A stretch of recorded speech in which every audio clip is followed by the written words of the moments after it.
madaxweynihii hore ee dalka Ghana Jerry Rawlings oo markii ugu horeysay ka waramayay shirqoolada reer galbeedku u dhigaan madaxda Afrika ayuu tusaale u soo qaatay laba dhacdo oo dhex martay isaga iyo madax ka socotay dawladda Ingiriiska. Madaxweyne Jerry Rawlings isagoo dhacdooyinkaasi ka sheekaynaya waxa uu yiri sidan: waligeen ha iska rumaysanina waxyaabaha casrigan warbaahinta laga sheego, gaar ahaanna siyaasiyiinta reer galbeedka iyo mabaadi'da ay ku dhisan yihiin siyaasadahooda. Siyaasadahaasi waa kuwo aan qornayn laakiinse si sax ah oo isku mid ah ay ugu wada dhaqmaan. Ma xadgudbayo haddii aan idhaahdo waa koox dusha ka qurxoon, laakiin waxyaabaha qaarkood oo ay daaha gadaashiisa ka sameeyaan waa kuwo aad ula yaabayso. markaad dunida saddexaad madaxweyne ka tahay ama aad xil sare ka haysid, waxay kuula imanayaan waxyaabo doqonnimo ah. waxaan xasuustaa anigoo xilka madaxweynenimada haya muddo 3 sano ah ayaan qaabilay wafdi sare oo ka socday dawladda Ingiriiska.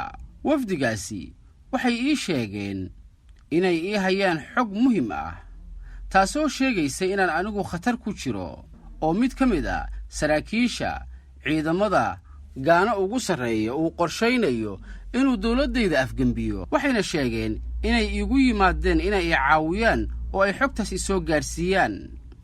markaan in badan dhageystay intaan wax yar dhoo la cadeeyay ayaan ku dhahay wafdigii, afgambiga aad ii sheegteen Ruushka miyaa laga soo qorsheeyay? waxay iigu jawaabeen maya, waa arrin gudaha dalka Ghana laga qorsheeyay oo kaliya. haddana wafdigii waxaan weydiiyey, ka warrama haddii aan aniga oo Jerry Rawlings ah aan London idinku imaado oo aan idinku idhaahdo waxaan idiin hayaa xog ah in xoghaye George Kenneth Hodgson uu doonayo inuu afgambiyo dawladda Ingiriiska, maxaad iigu jawaabi lahaydeen? ayaan weydiiyey. aan idin xasuusiye, George Kenneth Hodgson wuxuu xilligaas ahaa wasiirka gaashaandhigga ee Ingiriiska, wuxuuna ahaa siyaasi awood badan leh. wafdigii waxay iigu jawaabeen taasi waxay noqon lahayd Jerry Rawlings oo farageliyey arrimaha gudaha ee Ingiriiska. waxayna intaas ii sii raaciyeen iyagoo dhoolla cadaynaya macquul maba aha in dalkeenna uu afgambi ka dhaco. aniguna waxaan ugu jawaab celiyey, mudanayaal, ma doonayo in dad kale ay iiga warramaan waxa gudaha dalkayga ka dhacaya. ogaada, maanta waxaad soo farageliseen arrimaha gudaha ee Ghana.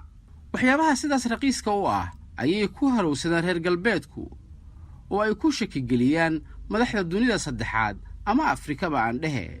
intaa wixii ka dambeeyey, annaga iyo wafdigii Ingiriiska ka socday waxaan u sheekaysanay sida dhalinyaro fadhido goob maqaaxi ah. waxaase la yaab lahayd gabagabadii kulanka inay wafdigii Ingiriiska igala hadleen arrin dantooda ah oo ahayd inaan lacag raqiisa kaga iibiyo miraha kakawga oo ay Ghana qani ku tahay, oo aan weliba si gaar ah iyaga ugu xiro in keligood aan ka iibiyo oo aanan dal kale ama shirkad kale aanay Ghana ka iibin mirahaas kakawga. dalabkoodiina waan iska diiday. marka qof kasta wuxuu fahmi karaa in warkii ay ii sideen ay rabeen inay igaga sasabtaan in sentiye yar looga iibiyo miraha kakawga Ghana. ilaa haddana caqliyaddaas ciyaalnimada ah ayay weli kula dhaqmaan waddamada dunida saddexaad. anigu waxaan ahay qofka marar badan la kulmay macallinkii weynaa ee Faransa, caqligii Faransa, madaxweyne Jacques Chirac. waxaana dhex maray kulamo la yaab lahaa oo kaba sii daran wixii aan hadda idiin soo sheegay, isagoo uu doonayay Chirac inuu imarsiiyo dana badan oo ay Faransa lahayd. welina madaxda Faransa ee ka dambaysa waxa ay ku dhaqmaan caqliyaddii madaxweyne Jacques Chirac. reer galbeedka siyaasiyiintoodu badankood waa kuwo aad u dhagar badan oo isku siyaasada dhow, gaar ahaan siday ula dhaqmaan dunida saddexaad, arrin iyagana dhex martay. waxaan tusaale u soo qaadanayaa arrin kale oo aniga iyo iyagana dhex martay. waxaaba laga yaabaa dad badan inay ku adkaato waxa aan sheegi doono inay aaminaan. sida dad badan og yihiin, anigu xukunka Ghana markii ugu horreysay waxaan ku qabsaday inqilaab military. kadib waxaan u adkaysan waayey musuqii xadka dhaafay ee ay samaynayeen madaxdii dalku xilligaas. kadib waxaan dalka Ghana ka hirgeliyey doorasho xor ah. 2 jeer ayaa lay doortay madaxweyne. intaa wixii ka dambeeyey waxaan go'aansaday in aanan isku sharaxin madaxweyne mar kale. iyadoo shacabku ay doonayeen inaan sii hoggaamiyo laakiinse aniga waxa iga go'nayd inaan doorasho qabto xilkana aan ka dego. arrintaas markay ogaadeen reer galbeedka qaarkood aad bay ula yaabeen go'aankayga, badankoodna way ila soo xidhiidheen. waxay igu yidhaahdeen, Jerry Rawlings, waan ognahay in aadan annaga noo fiicnayn, waxaanse kuu wadnaa tala adiga kuu dan ah, taasoo ah inaad go'aankaaga ka laabato. sababtoo ah ayay yidhaahdeen, khatar weyn ayaad gelaysaa haddaad xilka ka degto. waxaa ku xidhi doona ayay yidhaahdeen ama ku dili doonaa madaxweynaha adiga kaa dambeeya oo aad xilka ku wareejiso, sida dhaqanka Afrika yahay. sidaas darteed xilka ha ka degin ilaa inta aad ka dhimanayso. haddii lagugu kacana waxa ku taageeraya Yurub, Maraykanka iyo annagoo Ingiriis ah, sidoo kalena wakiilka ah dhammaan waddamada Commonwealth. kulligood waxaan siiyey hal jawaab oo mid ah, taasoo ahayd, anigu ma doonayo in laygu taageero inaan xilka sii hayo. madaxda kale ee caalamka ee doonaya inaysan xilka ka degin ha kala daahina taageeradiinna. taladoodii ma aanan qaadan, ismana shariixin. doorasho ayaan qabtay. madaxweynihii ku guulaystay si niyad sami ah ayaan xilka ugu wareejiyey.